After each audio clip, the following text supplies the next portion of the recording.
اللہ الرحمن الرحیم۔ السلام علیکم ورحمۃ اللہ وبرکاتہ۔ رسول اللہ صلی اللہ علیہ وآلہ وسلم نے فرمایا، جب آدمی اپنے گھر میں داخل ہونے لگے تو چاہیے کہ یہ دعا پڑھ لے: اللہم انی اسألک خیر المولج و خیر المخرج، بسم اللہ ولجنا و بسم اللہ خرجنا وعلی اللہ ربنا توکلنا۔ اے اللہ، میں تجھ سے سوال کرتا ہوں کہ ہمارا آنا خیر کا ہو اور نکلنا بھی خیر کا ہو۔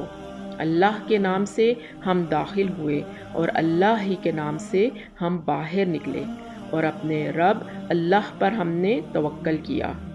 پھر اپنے گھر والوں کو سلام کرے۔ نبی کریم صلی اللہ علیہ وآلہ وسلم کی اس خوبصورت حدیث پر عمل کرتے ہوئے جب بھی اپنے گھر میں داخل ہوں تو اس دعا کو ضرور پڑھ لیں اور گھر والوں کو سلام دیں۔ جزاک اللہ خیر۔